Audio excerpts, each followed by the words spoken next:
Cá estamos novamente para falar sobre o cérebro e na semana passada nós conversamos sobre os 3 P's do otimismo e do pessimismo também, e hoje nós vamos continuar o assunto.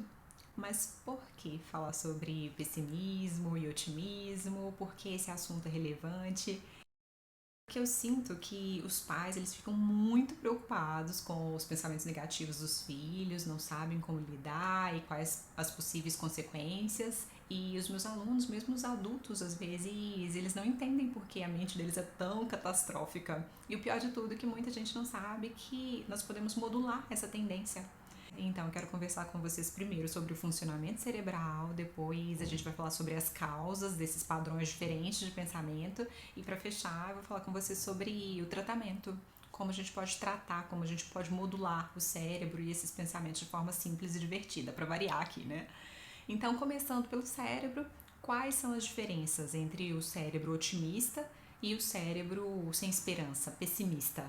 Tem um artigo incrível que foi publicado em 2013 e nele eles mostram direitinho as bases neurais do otimismo e do pessimismo. E eles também vão discutir algumas razões perceptivas e cognitivas para que as pessoas tenham essas tendências tão opostas. Então, nesse e em outros estudos também, outros trabalhos, os pesquisadores vão apontar 3 diferenças básicas entre os cérebros otimistas e pessimistas. E a primeira diferença está relacionada à atenção e ao processamento de dados. É aquela velha história do copo meio cheio ou meio vazio. Então, se você estiver com sede e encontrar um copo com água cheio até a metade, como você vai descrever essa situação? A atenção do otimista provavelmente vai estar na satisfação que ele vai ter, né, ao matar pelo menos um pouco da sede. Agora, o pessimista, ele vai ficar atento à sede. Ele vai ficar atento ao desconforto que ele ainda vai ter, que ele não vai conseguir aplacar com aquele meio copo de água. E alguns estudos também fizeram um rastreamento ocular das pessoas e detectaram que o olhar do otimista, ele busca mais pistas positivas no ambiente. Mas os pessimistas, eles fazem o oposto.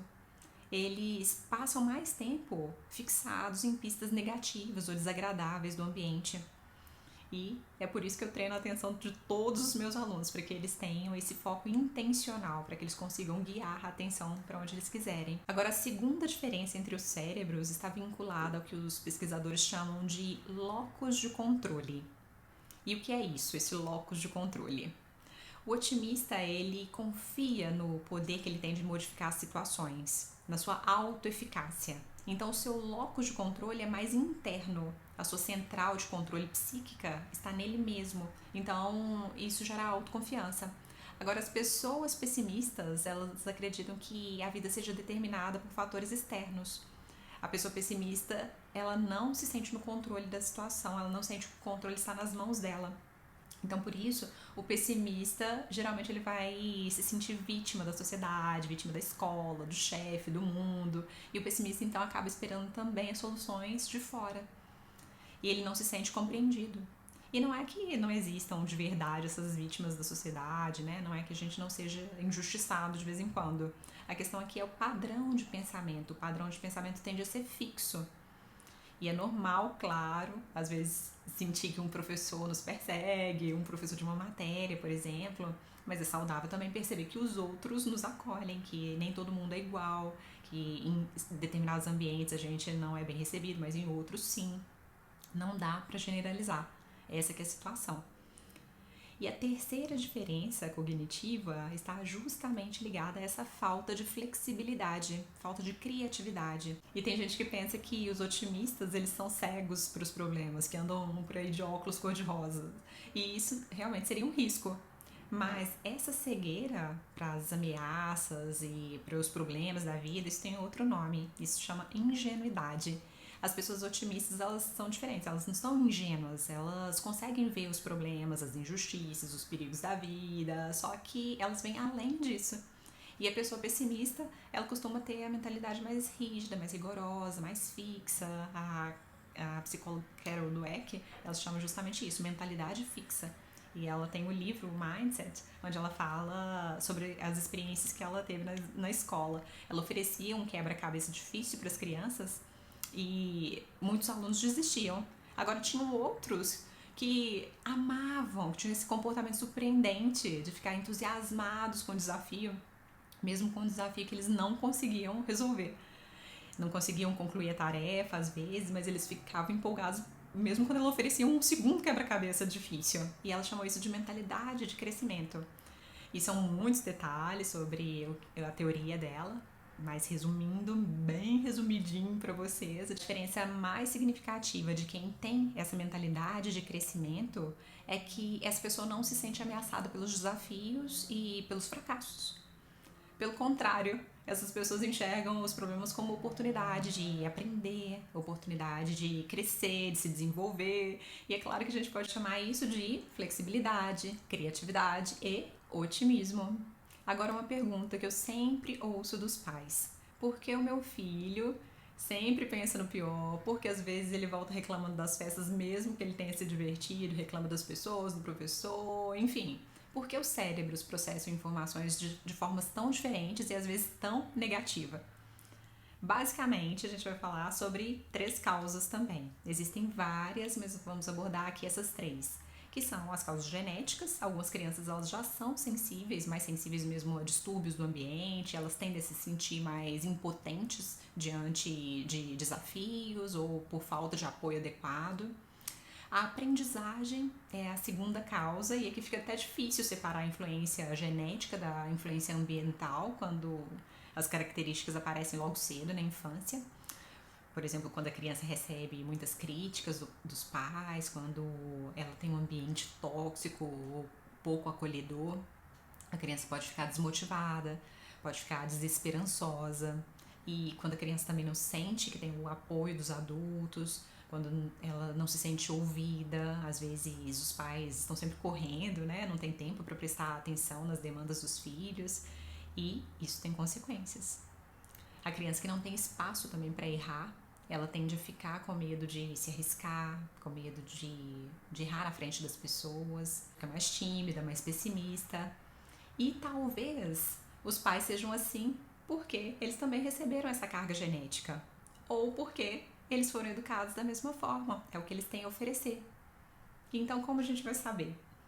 Na verdade, não precisa. Na prática, não tem tanta necessidade de saber se quem nasceu primeiro foi o ovo ou a galinha, e qual a origem da história. Vocês vão ver o motivo já já. Mas existem trabalhos que foram realizados com gêmeos que cresceram em lares diferentes e na fase adulta eles tinham perspectiva de vida semelhante, ou mais positiva ou mais negativa. Então, claro, nós vamos considerar as 2 causas, tanto a genética quanto a educacional. E não é apenas o que acontece em casa que conta na história da pessoa. Alguns incidentes da vida, eles podem nos deixar menos otimistas. A gente que é neurodivergente sabe, né, que a escola nem sempre é super fofa com os nossos alunos que têm TDAH, autismo e dislexia, por exemplo. E as pessoas hipersensíveis, elas também correm mais riscos de sofrerem com relacionamentos abusivos, relacionamentos tóxicos. E tudo isso vai treinar o cérebro para o pessimismo, para ficar mais hipervigilante, buscando pistas de problemas, de ameaças. O cérebro traumatizado, ele tende a ficar mais alerta e, claro, para se defender de novos riscos. E a terceira causa, ela vai ser identitária. Tem gente que escolhe ser pessimista, e pode ser uma escolha. Quem segue a filosofia estoica, por exemplo, pode gostar de refletir, pode refletir de propósito sobre as catástrofes. O Tim Ferriss, por exemplo, ele é uma das pessoas que aplica o estoicismo na sua vida. Tem vários livros publicados sobre o assunto. O Ryan Holiday também é um deles, também é escritor e ensina as pessoas a serem estoicas. Mas existe uma diferença gritante entre o pessimismo estoico e o pessimismo resignado. O estoico, ele sabe que o mundo não é justo. Ele sabe que as pessoas estão cheias de falhas, inclusive a gente, ele mesmo, né? E que a natureza, boa parte das vezes, não vai colaborar com a humanidade. O estoico, então, consciente de que ele não controla o futuro, ele vai aproveitar para cultivar os seus valores no presente, sem apegos. Mas ele é ativo tanto intelectual quanto fisicamente, só que ele não fica lutando o tempo todo com a realidade. E a desesperança? A desesperança é um outro tipo de pessimismo, e geralmente ela não tem nada a ver com o estoicismo. A desesperança ela vem com sofrimento, com paralisia, com resignação. E de acordo com a ciência, esse tipo de pensamento ele traz consequências super negativas para a vida da pessoa.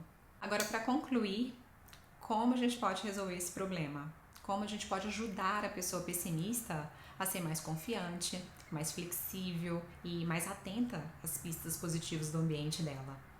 Bom, se as causas são genéticas, identitárias e aprendidas, a primeira coisa que a gente precisa saber é que a gente não vai mexer com quem escolheu filtrar o seu olhar para o mundo por essas lentes mais acinzentadas. Se a pessoa quer ser assim, se ela quer ser mais melancólica, se ela quer ser mais emo, ou se quer ser estoica, esse é um direito dela. Agora, para quem quer mudar, se a causa for genética, não tem problema nenhum, porque o que conta é a epigenética. E a gente pode mudar a epigenética quando a gente muda os nossos hábitos. E se a causa for educacional, ou se for aprendida, também não tem problema, porque nós tratamos da mesma forma, mudando os hábitos da pessoa. Então a resposta é uma só. Os novos hábitos vão criar novos caminhos, novos circuitos neuronais mais saudáveis. E na verdade o treinamento é realmente o trabalho mais efetivo e é por isso que eu sou coach. O treinamento cognitivo ele consegue atualizar as nossas sinapses, ele consegue gerar novas sinapses e ainda melhora a nossa expressão genética, olha só, que fantástico. E nesse caso, o que nós vamos treinar? Bom, se o objetivo é flexibilizar os pensamentos e deixar o cérebro mais corajoso, nós vamos ter que treinar as funções executivas, tanto na criança quanto no adolescente e no adulto também. Então a gente treina a atenção, a organização, inibição de impulsos, integração de dados e por aí vai. E se você quiser começar o treinamento agora por conta própria, você pode começar a estudar 3 livros super interessantes, que são O Otimismo Aprendido, justamente de quem criou a psicologia positiva, o Dr. Martin Seligman. O segundo livro é O Jeito Harvard de Ser Feliz, que é do Shawn Neckor, também muito bom livro. E você pode ler também qualquer livro do Daniel Siegel. Você pode escolher de acordo com a sua idade. E esses livros, eles ajudam todo mundo, mas na minha opinião, as pessoas, os profissionais, qualquer profissional que se proponha a gerar transformações na vida de uma pessoa, ele precisa entender de treinamento cognitivo, ele precisa entender de função executiva. Eu estudo psicologia e antes de terminar a graduação já entrei na especialização em psicoterapia existencial. E em psicologia existencial, a base do tratamento é responsabilidade para gerar liberdade. E o Dr. Viktor Frankl, ele dizia que entre o estímulo e a resposta existe um espaço. E é nesse espaço que reside o nosso poder de escolha, a escolha de uma resposta. E é nessa resposta, numa resposta escolhida, que está a nossa chance de crescer e de ter liberdade. Olha só a importância da inibição dos impulsos. Então, se você quiser aproveitar agora o seu espaço de liberdade, se você quiser fazer um exercício super fácil e agradável, é só você abrir a janela e olhar longe. Vários estudos também recentes mostram que os olhos fazem parte do cérebro. Então, quando você fixa o olhar, se você fixa o olhar no computador, no celular, por exemplo, você vai tender a ficar com o pensamento mais fechado. Mas quando você olha para a natureza, para longe, para o horizonte, os seus pensamentos tendem a se ampliar. Olha só que interessante. E o resultado desse exercício é imediato. É só abrir a janela e ampliar os horizontes. Isso vai te dar a visão além do alcance. Então a mensagem de hoje é essa. Estude, amplie o seu campo de percepção e aproveite a vida, aproveite a sua liberdade. Então um grande abraço e até breve. Tchau, tchau.